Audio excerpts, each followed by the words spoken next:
"Sir, you need to step off this property right now." The officer's voice sliced through the warm Saturday afternoon like a door slamming shut in a quiet room, and every conversation around the cul-de-sac slowed just enough for people to notice. Marcus Bennett didn't move. He stood beside a dark gray SUV parked along the curb, one hand resting calmly on the roof, the other holding the small fingers of his 8-year-old daughter, Layla, who looked up at him with wide, uncertain eyes. The neighborhood was quiet, the kind of gated suburban community where lawns were trimmed to exact inches and mailboxes matched in perfect rows, where silence usually meant comfort, not confrontation, and yet now the air felt different, tight and watchful, as if the entire street had leaned in at once. The officer adjusted his belt and stepped closer, his posture firm, his tone louder this time. "I said this is private property. Residents only." Marcus glanced around slowly, his gaze steady, taking in the 2-story homes, the American flags hanging from porches, the neighbor watering his lawn who had suddenly stopped mid-spray, the woman across the street lifting her phone halfway before pretending she was checking a message. He nodded once, calm, measured, then asked quietly, "Are you sure about that?" The officer frowned, clearly not expecting the question, and Layla tightened her grip on Marcus's hand. "Dad," she whispered, her voice small but clear, "are we in trouble?" Marcus looked down at her, his expression softening just slightly. "No," he said gently, "they're just making a mistake." The words were calm, but something about them shifted the air, like the first rumble before a distant storm. Another patrol car rolled slowly into the cul-de-sac, tires crunching softly over gravel, and the officer nodded toward it as if confirming his authority had just doubled. "Sir, I'm not going to ask again," he continued, his voice controlled but firmer now, "you're trespassing." Marcus remained still, the sunlight reflecting faintly off the windshield beside him, his calm almost unsettling in its quiet confidence. A man in a polo shirt stepped onto his driveway nearby, arms crossed. Watching openly now, while a teenager paused mid-basketball dribble, the ball bouncing once, twice, then rolling away unnoticed. The neighborhood had shifted from routine to spectacle in under a minute. Marcus reached into his pocket slowly, deliberately, and pulled out his phone. The officer stiffened slightly, eyes narrowing, already preparing for escalation, but Marcus simply tapped the screen and raised it to his ear. "They're here," he said quietly, his voice even, almost conversational, then he listened for a moment before adding, "Yes. Same situation." He lowered the phone without another word, sliding it back into his pocket. The officer exhaled sharply, unimpressed, and gestured toward the street behind Marcus. "You can wait somewhere else," he said, impatience creeping into his tone. Marcus didn't move. Layla shifted closer to his side, her small sneakers brushing the edge of the curb. A breeze moved through the trees overhead, rustling leaves in a soft whisper that seemed louder than it should have been. Then, in the distance, the low hum of approaching engines began to build, subtle at first, almost mistaken for traffic beyond the gate, but growing steadily louder, and one by one, heads turned toward the entrance of the neighborhood as 2 black SUVs rolled slowly into view, their tinted windows reflecting the afternoon sun, their presence quiet but undeniable, and suddenly the officer's posture changed, just slightly, as if the air itself had shifted in a way he hadn't expected. The black SUVs rolled forward slowly, their engines barely louder than the breeze moving through the trimmed maple trees, and yet the entire cul-de-sac seemed to freeze as they approached, the glossy paint reflecting driveways, hedges, and curious faces stepping onto porches. Marcus Bennett did not turn immediately. He remained still, his hand resting lightly on the roof of his vehicle, his daughter still holding his fingers as if nothing unusual was happening, but the officer noticed the change in the air before he noticed the vehicles themselves. He shifted his stance, glancing toward the entrance of the neighborhood where the SUVs eased to a stop near the curb, their tinted windows concealing whoever sat inside. The second officer who had just arrived slowed his steps, confusion replacing the earlier confidence in his posture. The man watering his lawn turned off the hose completely now, water dripping silently onto the grass, while the teenager retrieved his basketball but forgot to bounce it again. Layla leaned slightly closer to Marcus and whispered, "Dad, are those people coming here?" and Marcus nodded once, calm and steady. Yes, they are. The first officer crossed his arms, trying to maintain authority, though his eyes flicked toward the vehicles again, as if measuring something he could not yet understand. "You expecting someone, sir?" he asked, his tone controlled but no longer as sharp. Marcus did not answer immediately. He simply looked toward the SUVs as both front doors opened at the same time, two men stepping out in dark suits despite the warm afternoon, their movements calm and deliberate, their expressions neutral but focused. The neighborhood quieted further, conversations fading into silence as the men walked forward, their shoes pressing softly against the pavement. One of them glanced briefly at Marcus, then at the officers, and nodded almost imperceptibly, as if confirming a detail already known. The first officer shifted again, adjusting his radio without speaking, while the second officer stepped slightly behind him, uncertainty creeping into his posture.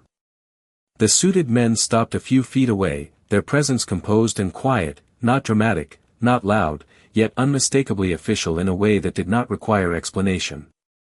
One of them spoke calmly, his voice even and respectful. "Mr. Bennett, we apologize for the delay." Marcus inclined his head slightly, as if this was expected, and Layla looked up at him again, her eyes wide with curiosity rather than fear now. The first officer blinked, his gaze moving from Marcus to the suited men and back again, his earlier certainty dissolving into cautious confusion. "Sir," he began, but the words stalled as the second suited man reached into his jacket and displayed a badge briefly, not for the crowd, not for the neighbors, but directly toward the officers. The movement was quick, controlled, and quiet, yet it shifted the entire balance of the moment. The first officer straightened instinctively, his shoulders tightening as he processed what he had just seen, and the second officer glanced at his partner, clearly sensing the change. Around them, neighbors leaned forward slightly, phones raised just enough to capture what was unfolding, while the breeze moved through the trees again, carrying a silence that felt heavier than before. Marcus remained calm, his hand still steady on his daughter's shoulder, as the suited man spoke again. "We need a brief moment with Mr. Bennett," and the officer nodded slowly, the confidence from minutes earlier now replaced by careful restraint as the quiet afternoon transformed into something none of them had anticipated. The first officer cleared his throat, the earlier certainty in his voice now replaced with caution as he looked between Marcus Bennett and the two suited men standing quietly beside him. The afternoon sun reflected faintly off their badges before they returned them to their jackets, the motion subtle but final. The officer shifted his weight, his radio crackling softly at his shoulder, and then he spoke again, slower this time, trying to regain control of a situation that had clearly moved beyond his expectations. "Sir, we were responding to a call about a suspicious individual on private property," he explained, his tone measured, almost defensive. Marcus nodded slightly, his expression calm, his daughter still standing close beside him, her eyes moving between the officers and the suited men with quiet curiosity. One of the suited agents glanced briefly at Marcus before turning back to the officers, his voice steady and respectful. "We understand," he said, "but Mr. Bennett has every right to be here." The words landed softly, yet they shifted the entire tone of the street. The neighbor in the polo shirt lowered his arms slowly, his posture loosening, while the woman across the street lowered her phone slightly but did not stop recording. The second officer looked toward his partner, confusion still lingering, and then back at Marcus as if trying to reconcile the calm man in front of him with the tension that had filled the street just minutes earlier. Layla tugged gently at Marcus's sleeve and whispered, "Are they in trouble now?" and Marcus shook his head gently. "No," he said softly, "nobody is in trouble. They just did not know." The first officer nodded slowly, absorbing the shift in tone, but the suited agent continued, his voice still calm. "Mr. Bennett, we received confirmation just moments ago, and everything is ready when you are." Marcus looked toward the entrance of the neighborhood briefly, then back at the agent, his calm never breaking. "Thank you," he replied quietly. The second SUV door opened again, and a third individual stepped out, holding a folder in one hand, walking with the same deliberate calm as the others. The quiet rustle of leaves overhead seemed louder than usual, and the teenager holding the basketball took another small step closer, drawn into the unfolding moment without realizing it. The third agent approached and nodded respectfully toward Marcus. "Sir," he said, "the property transfer documents are finalized." The words hung in the air, and the first officer blinked, his gaze shifting again between Marcus and the folder now held open. The agent turned slightly, positioning the folder so Marcus could see, and Marcus nodded once, calm and assured. The neighbor in the polo shirt leaned forward slightly, his earlier suspicion replaced by curiosity, while the second officer straightened subtly, realizing the situation had shifted beyond routine enforcement. The suited agent closed the folder carefully, then addressed the officers again, his tone still professional. "Mr. Bennett is scheduled to meet with the Homeowners Association in less than 30 minutes. The first officer's expression changed almost imperceptibly, understanding beginning to replace confusion. Marcus reached down briefly, adjusting his daughter's backpack strap gently, and she looked up at him with a small smile now, the tension gone from her face. The breeze moved again through the trees, carrying the quiet sound of distant traffic beyond the gates, and the entire street seemed to exhale as the moment settled into something entirely different from what it had been only minutes before. The first officer nodded slowly, the shift in his posture now unmistakable as he stepped back half a pace, giving Marcus Bennett a space that had not existed moments earlier. The suited agent closed the folder carefully and glanced toward the row of homes lining the cul-de-sac, each porch now occupied by quiet observers who had abandoned their routine to witness something they did not yet fully understand. The man in the polo shirt cleared his throat and stepped forward slightly, curiosity overcoming hesitation. "Excuse me," he said, looking at Marcus, "you said Homeowners Association meeting." Marcus turned toward him, calm and composed, and nodded once. "That is right," he replied. The neighbor exchanged a quick glance with the woman across the street, her phone still raised, her expression shifting from suspicion to confusion. The second officer glanced toward the first, then toward the suited agents, and finally back to Marcus as if searching for clarity. The agent spoke again, his tone still respectful but now more direct. "Mr. Bennett finalized the acquisition earlier this morning." The words settled into the quiet street, and the teenager holding the basketball froze mid-step, his attention locked on the conversation. The neighbor in the polo shirt blinked. "Acquisition," he repeated softly, and the agent nodded once. "Marcus Bennett is the new owner of this residential development, effective immediately." The air seemed to still completely, as if the entire cul-de-sac had paused at once. The first officer exhaled slowly, understanding finally settling in, while the second officer straightened instinctively, his earlier assumptions dissolving into measured respect. Layla looked up at Marcus again, her small voice cutting gently through the silence.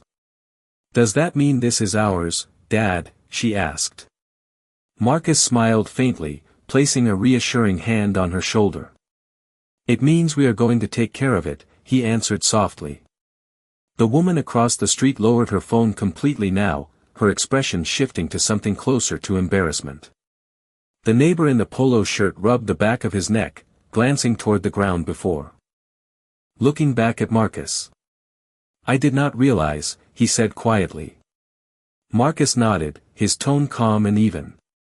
"You were not supposed to." The suited agent glanced at his watch, then spoke again. "The association board members are already gathering at the clubhouse." Marcus nodded once, then turned briefly toward the officers. "Thank you for responding," he said calmly. The first officer gave a small nod in return, his voice measured. "Of course, sir." The word hung quietly in the air, replacing the earlier tension with something more restrained and respectful. The breeze moved again through the trees, and the quiet suburban street returned slowly to motion, but the shift remained visible in every glance and posture. The teenager bounced his basketball again, softer this time, while the neighbor stepped back toward his driveway, his earlier confidence replaced with quiet reflection.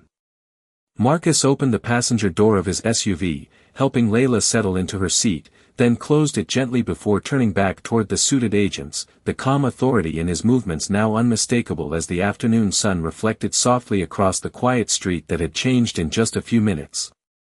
Marcus Bennett stepped away from the SUV slowly, the door closing with a soft click that echoed more loudly than it should have in the quiet cul-de-sac, and the suited agents moved beside him with the same calm precision that had shifted the entire tone of the afternoon. The first officer remained near the curb, watching quietly now, his earlier authority replaced with careful professionalism, while the second officer glanced toward the clubhouse at the end of the street where a small group of residents had begun to gather near the entrance. The neighbor in the polo shirt hesitated, then stepped forward again, his voice lower this time. "Sir," he said, "are you really taking over the whole community?" Marcus looked toward him briefly, then toward the line of houses stretching along the street, the manicured lawns, the freshly painted fences, the quiet sidewalks where children rode bicycles in the late afternoons. "Yes," he answered calmly, "not to change it overnight, but to make sure it works for everyone." The words carried gently across the street, and the woman across the road shifted her weight, her expression thoughtful now instead of guarded. Layla watched from inside the SUV, her face visible through the window, her curiosity returning as the tension faded. One of the suited agents spoke quietly to Marcus. "The board members arrived 10 minutes early," he said. Marcus nodded once. "That is fine," he replied, then began walking toward the clubhouse, his steps unhurried, steady, the agents moving with him. The first officer cleared his throat and stepped forward slightly. "Mr. Bennett," he said, his voice measured, "I want to apologize if our approach seemed abrupt." Marcus paused, turning back toward him, his expression calm and composed. "You responded to a call," he replied, "that is your job." The officer nodded slowly, relief flickering across his face, and stepped back again. The teenager bounced the basketball once more, watching Marcus walk down the sidewalk, while the neighbor in the polo shirt followed at a distance, curiosity pulling him forward. The clubhouse doors stood open, and several residents gathered near the entrance, their conversations quieting as Marcus approached. A woman holding a clipboard looked up, her expression uncertain at first, then surprised as one of the suited agents nodded toward Marcus. "This is Mr. Bennett," the agent said calmly. The woman blinked, then straightened instinctively. "Welcome," she said, her tone shifting immediately. Marcus nodded politely, stepping inside as the afternoon light filtered through the windows behind him. Outside, the officers returned slowly to their patrol cars, the tension dissolving into routine, while the neighbors lingered near their driveways, watching the moment settle into memory. Inside the clubhouse, chairs were arranged in neat rows, and the low hum of quiet conversation filled the room as Marcus moved forward, his presence calm but unmistakably authoritative, the same quiet confidence that had transformed the street now guiding him toward the front of the room as the meeting prepared to begin. The low murmur inside the clubhouse softened as Marcus Bennett stepped toward the front of the room, the sunlight filtering through tall windows casting long, quiet shadows across the polished floor, and the residents seated in folding chairs shifted slightly, their attention drawn toward the calm figure now standing near the podium. The woman with the clipboard cleared her throat gently and addressed the room. "Ladies and gentlemen," she said, "we would like to welcome Mr. Marcus Bennett, the new owner of the Brookfield Estates development." A ripple moved through the audience, subtle but unmistakable, as neighbors exchanged glances, some leaning forward, others sitting back as if reassessing everything they had assumed just minutes earlier. Marcus rested his hands lightly on the edge of the podium, his posture relaxed but confident, and he allowed the quiet to settle before speaking. "Thank you for coming on short notice," he began, his voice calm and even, carrying easily across the room without effort. "I know today has already been unexpected for many of you." A few residents nodded, while others watched closely, curiosity replacing earlier skepticism. Marcus continued, "I did not purchase this community to change what makes it special. I purchased it because I believe communities like this should be strong, fair, and welcoming for everyone who calls them home." The words settled gently, and the tension in the room eased slightly, replaced by thoughtful silence. A man near the back raised his hand slowly. "Sir," he asked, "does this mean there will be new policies?" Marcus nodded once. "It means we will review what is working and what is not," he replied, "but nothing changes without conversation." The woman beside him relaxed her shoulders, and another resident leaned forward, listening more closely. One of the suited agents stepped quietly to the side of the room, observing without interrupting, while the soft hum of the air conditioning filled the pauses between voices. Marcus glanced briefly toward the door, where Layla now stood quietly beside one of the agents, her small backpack resting against her shoulder as she watched her father with quiet pride. Marcus continued, "This community represents families, neighbors, and shared spaces. My goal is simple. Respect, transparency, and opportunity." The words were measured, calm, and deliberate, and they seemed to shift the atmosphere further, replacing uncertainty with cautious optimism.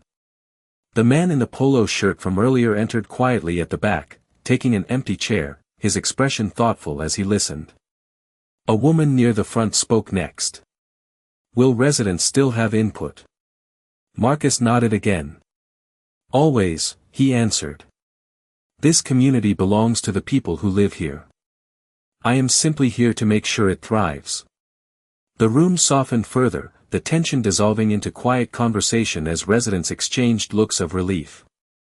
Outside, the afternoon sun dipped slightly, casting golden light across the neighborhood streets, while inside the clubhouse Marcus stepped back from the podium, his calm presence lingering as the meeting transitioned into open discussion, the quiet authority he carried now guiding the room in a way that felt steady, deliberate, and entirely different from the tension that had filled the street less than an hour earlier.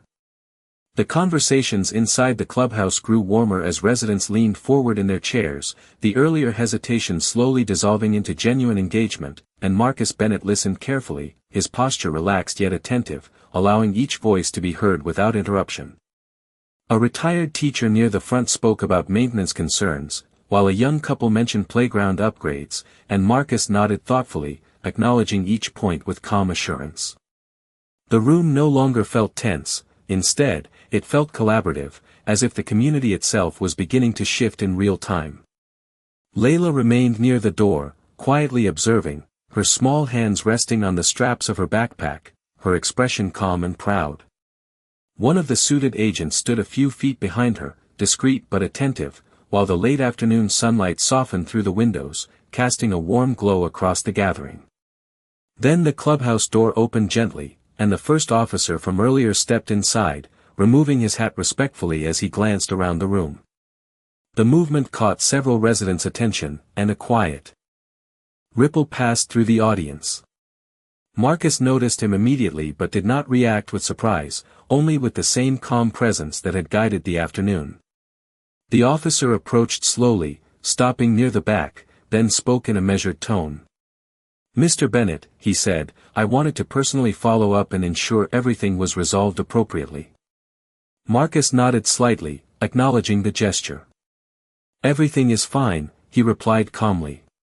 The officer hesitated for a moment, then added, "I also wanted to say that we appreciate your cooperation earlier." The words were simple, but they carried weight, and several residents exchanged glances, remembering how the afternoon had begun. Marcus stepped away from the podium, his tone gentle but firm. "I appreciate you coming back," he said. "Situations like that can happen, but how we respond afterward matters." The officer nodded once, understanding settling into his expression.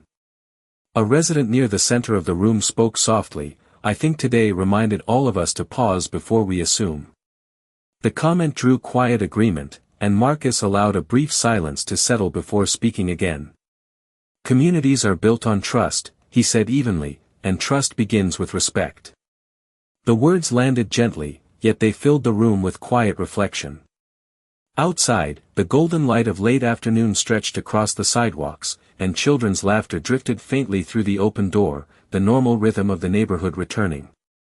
The officer gave a final nod, stepping back toward the entrance, while Marcus returned his attention to the residents, the earlier tension now replaced with a sense of shared understanding.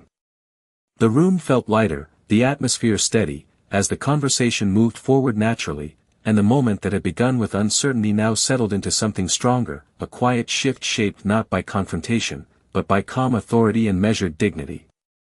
The discussion gradually softened into smaller conversations as residents began forming quiet circles around the room, their voices calmer now, the earlier tension replaced by a cautious sense of optimism that settled over the clubhouse like the warm light filtering through the windows.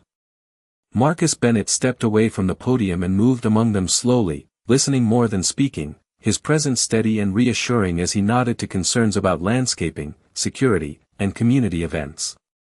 Layla remained near the doorway, watching her father with quiet admiration, her shoulders relaxed now, the uncertainty from earlier replaced with comfort. One of the suited agents leaned slightly toward Marcus and spoke quietly, reminding him that the next scheduled meeting with the association board was approaching, and Marcus nodded once, acknowledging without breaking the rhythm of conversation. The man in the polo shirt who had followed earlier stepped forward again, his tone more respectful now. "Mr. Bennett," he said, "I want to apologize for earlier assumptions." Marcus looked at him calmly, then offered a small nod. "We all learn in moments like this," he replied, his voice measured and gentle.